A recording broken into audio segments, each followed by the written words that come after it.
And I think that's recording. Hello, anybody watching this video. My name is James Ratu. I am the Rector of St John's Church here in Farncombe. And observing what's been going on in our community over the last 6 months or so, since the coronavirus epidemic first began to have an impact, I began to think, well, it would be a very good idea if some of the vague discussions that I had been having with people about what they wanted to result from the epidemic, the lessons that they wanted to learn, were actually talked about and discussed. And I thought that it might be a good idea if the church played a role in discussing that and facilitating that conversation and taking that forward. What many people said to me, or have said to me over the last few months, is, wouldn't it be a good idea if good things can come out of that?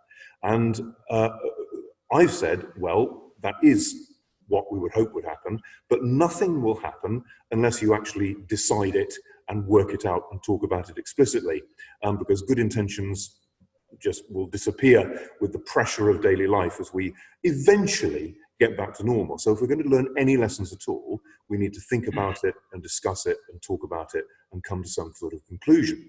And so, as I say, I thought perhaps a good way of the church helping with that was to have initially a series of recorded conversations with people who might have particular things to say about aspects of the way the coronavirus pandemic has affected our community and our world. So this afternoon, I'm talking to David and Shirley. Would you like to introduce yourselves? Yes, I'll go first. So I'm David Faraday.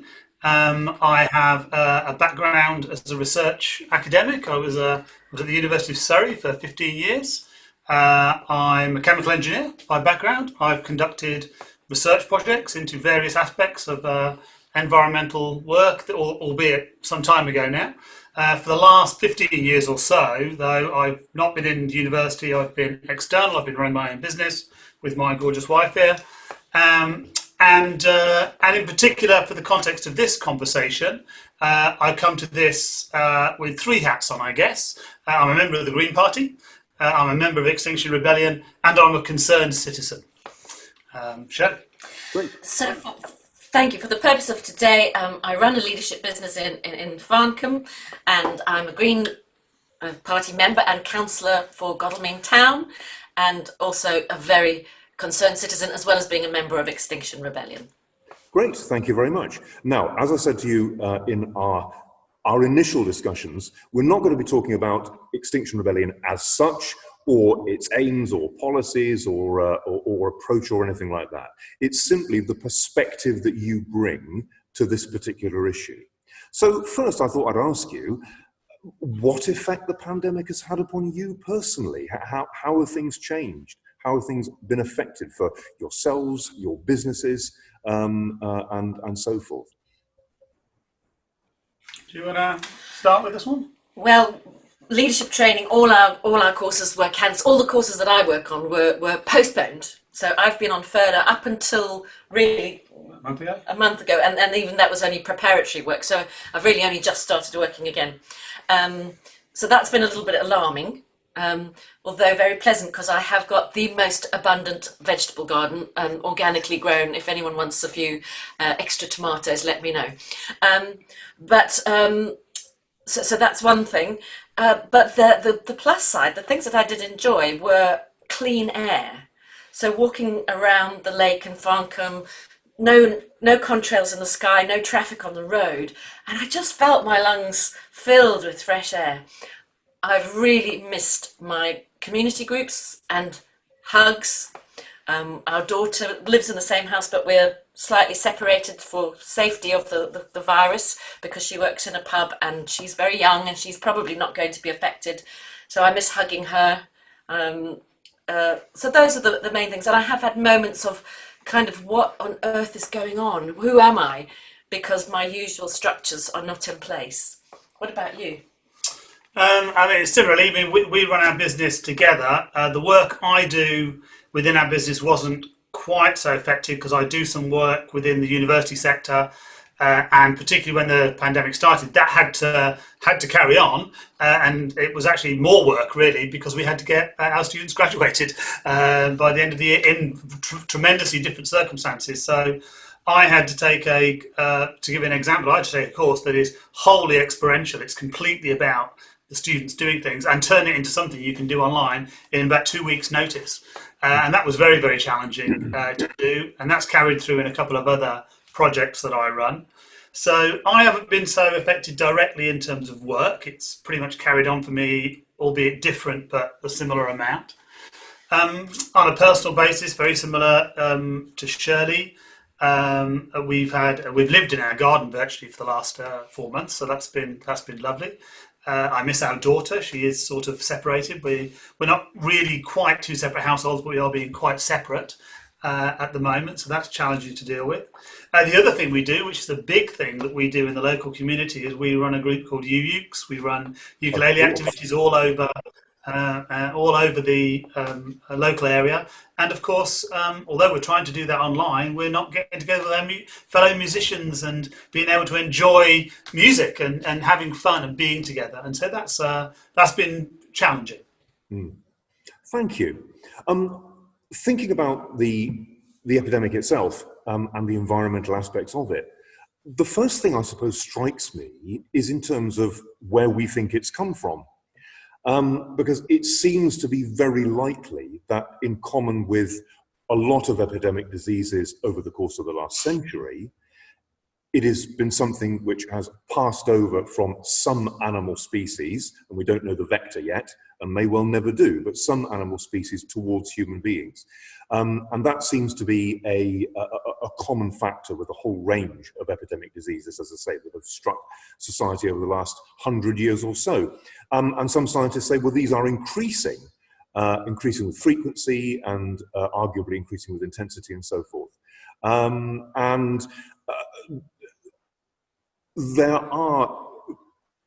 There are lessons to learn, probably, in terms of how we relate to the natural world and how we relate to the animal world in order to reduce our exposure to these kind of events in the future.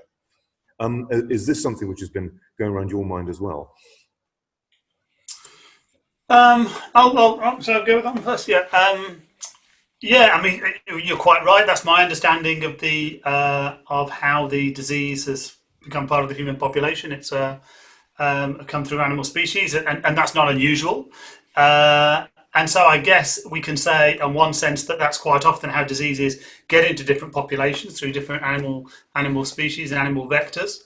How often is it happening? Well, there's maybe some indication that it's happening more often. The issue is the more we treat nature as something that's separate from us and regard it as something that is a resource that we can draw on and just use without thinking about the consequences of what it does to nature, but also what nature may do to us, which is what we may be looking at here, we're going to open ourselves up to be vulnerable in this way. And so I feel it's, if we continue to regard, nature is often regarded as something that's separate from us. We have, and it's very easy to see that if you live in a city or a town. But it's more, it's deeper rooted than that, because if you look in how economists treat nature, it's regarded as what's called an externality. It's regarded as something that's separate from the production and consumption process of a good or a service. So the impact on the environment it's there, but it's regarded as something that's separate from the process that you're engaging with. And because it's separate, you can choose whether to engage with it or ignore it, because the cost doesn't impact upon the goods or services provided. So economically, it's sort of irrelevant. Of course, morally and ethically, it's very, very important. But that's quite embedded within our system, and it's quite embedded with, I think, how people then start to interact with these goods and services. They regard them as being separate. And of course, we're not. We are part of nature. We are part of nature by definition. As are all the magic things we've built. They've all come out of nature. All the resources of every city has come from nature in some way, shape, or form, from planet Earth, from biodiversity, from plants, animals, etc. So that's my initial thoughts. Your thoughts, Shirley? Well, I haven't got much to say on that. I agree with what David said there, but the bit that I would add to that is invariably when people are abusing nature, it's rich people harming poor people. So that is something that happens in the economy that David just described. So just for the COVID example, the people who were going on holiday in January, February, were the people who spread the virus back into communities where poor people live, who hadn't, so just using Britain as an example, people who hadn't gone on holiday and maybe never fly anywhere got infected by people who had had their Christmas or skiing holiday. And that there's a moral dimension to that as well. What are we allowing ourselves to do to our communities if we think that it's a right to go on holiday? We actually did fly back from South Africa in January, so I'm not trying to be superior. I am questioning that habit. Sorry, go on.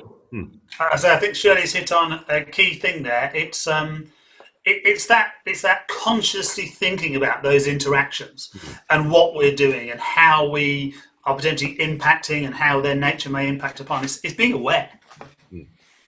Thank you. Yes, I mean, it's a way of living that we have all got used to, isn't it? And I think, David, your insight from economics, from the economic side of things, from the habit of treating nature as an externality, is an interesting way of looking at it. Governments have responded pretty vigorously. You can question different aspects of different governmental policy in one country or another, but nevertheless, they've all seen the coronavirus epidemic as a big problem that they have to respond to, and they have to respond to vigorously. Arguably, the far bigger and broader issue of what's happening to the climate is one that they've not responded to with anything like the same sense of urgency or determination. Well, why do you think that is? What's the difference between the two? The cynical view from me, which I have from moment to moment, is that we can all get infected by the virus, whereas the wealthier, perhaps industrialists and people who've got control of our resources can to some degree temporarily escape climate change. They can shore themselves up, they can buy property in Greenland perhaps, or up in the global north, we're in a better position, and so it doesn't seem as urgent. Whereas Boris did get, Mr. Johnson, our Prime Minister, did get the coronavirus. So I'm wondering if it's just brought a bit more real that it is going to affect them and their grannies. What do you think? Yeah, immediacy is an issue. I mean, the coronavirus is a direct and immediate threat to people's health and well-being. It's in a sort of relatively short time scale also a potential impact upon our economy and therefore broader well-being. So that's definitely a factor. And the reality of climate change is there's an issue with immediacy and things are happening to do with the climate, but it's not as clearly linked. The virus is very obvious. You get the virus and you get sick. The fact that we are increasing the carbon dioxide in the atmosphere, it's now over 420 ppm and parts per million. Parts per million, and it's heating up the oceans and the atmosphere and causing storms. And in the end, in the UK, that is most probably immediately manifests itself in terms of floods. There's a number of stages that you have to go through, and so and of course, if we turned off the CO2 emissions tomorrow, it wouldn't make any difference. Whereas if we found a vaccine for COVID, it would make a difference. So there's time lags built into it. There's that immediacy issue. So that's one element. I think the magnitude and complexity of the problem is another area. As much as the global effort to take on the pandemic is challenging and complex scientifically. In my background, I've done some work in that sort of area, so there's no doubt about that. But it's very clear, it's very particular, it's very specific. We know what the issue is that we're dealing with. We've identified the virus, etc. Things have moved very, very quickly. Climate change and the ecological crisis are incredibly complicated. They're incredibly complicated systems, and we're impacting them on in huge numbers of ways. The CO2 being one, but obviously deforestation and insect loss and etc. So we can go on. So the combination of the two, a complex system with many different pressures put on it, and then complex outcomes that affect things in many, many different ways, makes it an enormous problem to take on, but something that's very hard to get into people's heads easily. And I have some sympathy with people in government for this, because it is very, very challenging. And we've seen the response to science with coronavirus, which has been in some ways positive. You've got to magnify that up about 100 times for the science that's involved in the climate and ecological problems that we're having. So complexity, I guess, is the other issue. Yeah. You're right. And the final one I'd bring out is the unequal impact across the world, and this brings in the whole climate justice area. Whereas the reality is that the changes that have happened are having far more impact in the global south than they are in the global north. So in terms of where they are affecting us, and they are in the UK, we're having nothing like the impacts yet, even with what's happened, that is impacting upon other countries. And we all have a tendency, all our governments, to be very sort of national focus of these issues, and there's lots and lots of problems built within that. Anything to add? No, thank you. Thank you very much. Right at the start of our conversation, Shirley, you mentioned your experience, which I'm sure so many people can echo, of walking around Broadwater Lake and other peaceful places.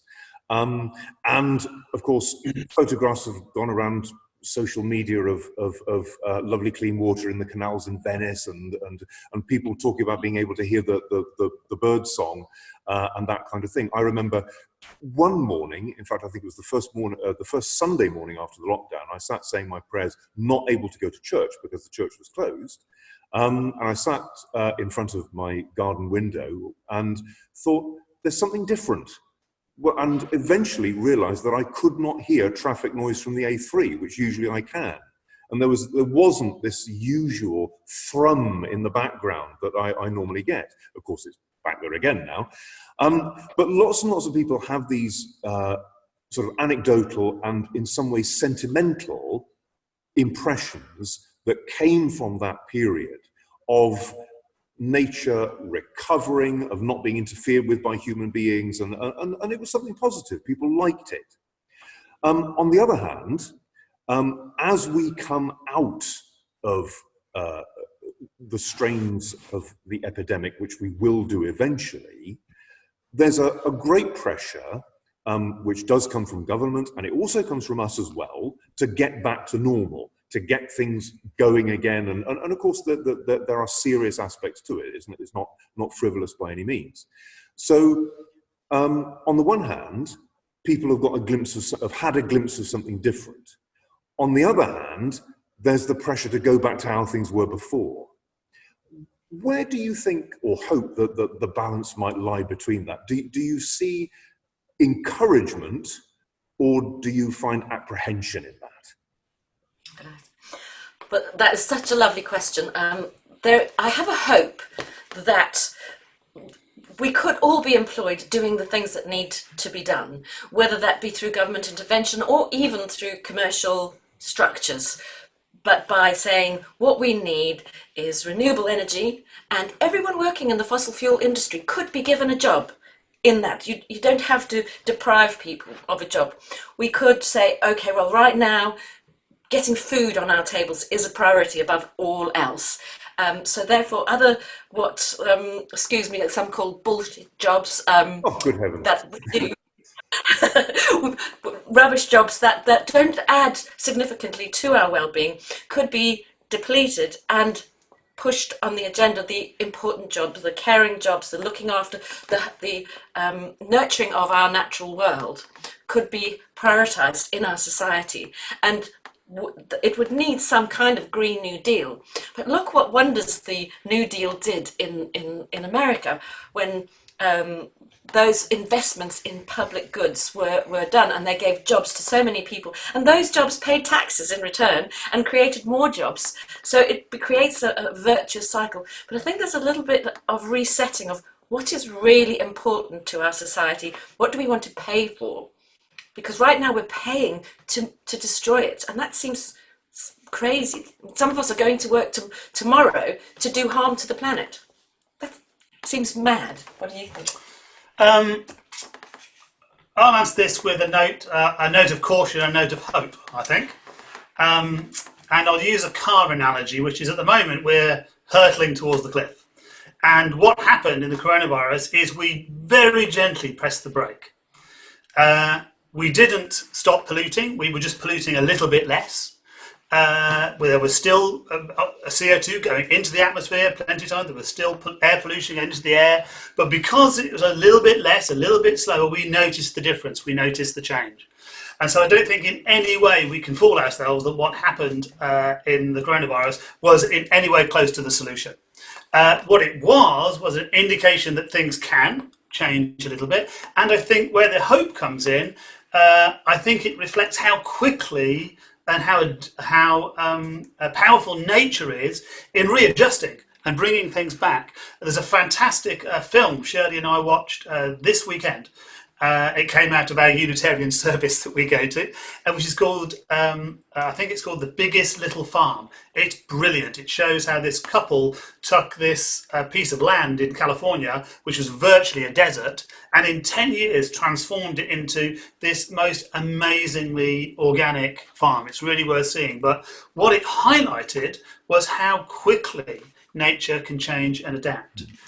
For me, the reality is that if we do the things that are necessary to tackle the climate and ecological emergency, our world will look so different from what it is now. We couldn't even conceive of it yet. And that vision of what it wants to look like, and taking all those things we got and magnifying them 1,000 times to give us the world we actually get, is what we're aiming for. So it was a tap on the brake. The response was quick and positive. What we need to do is stop entirely, turn the car around and go in the other direction. Well, I was going to finish by asking you, let's imagine getting to the point where we emerge from this particular situation that we're in at the moment. I think some of us, both in and out of government, hoped it would be quicker than in fact it is. But no, so it looks as though, we're here with some kind of restriction for quite a long while yet, but it will come to an end, and one way or another we will emerge from it. So I was thinking about when that happens, how you would like to, in an ideal world, to see things going forward from that point. But you sort of covered it, you sort of talked about it just there, but I don't know whether there's anything else you want to add to that. I mean, in terms of things that to get there, we need to bring things about. There's some really exciting things happening at the moment. A private member's bill called the Climate and Ecological Emergency Bill (CEE) is up before Parliament at the moment. It's supported by 73 MPs. Oh, good. So it's not just Caroline Lucas then. Almost all political parties have signed up to this. And it's basically a bill that's trying to get the government to actually uphold the fact that it's passed a target for 2050 and it's going to reduce emissions and all this sort of thing. And we can all be involved with that by writing to our MPs and saying this is a great idea. So that's one area. Of course, the other thing that's a little bit more in the medium term is, of course, COP26. Which is the Conference of State Parties on Climate Change, which will be happening in Glasgow next November. It was cancelled it was postponed from this year. Yeah. We were going to go and be outside promoting things, but we'll try and go next year. But again, influencing our politicians to say we need to take this seriously. We want to be world leaders. I mean, our government at the moment is talking about us being world leaders with what's happening with leaving the European community. Let's make this the way that Britain stands out and moves forward.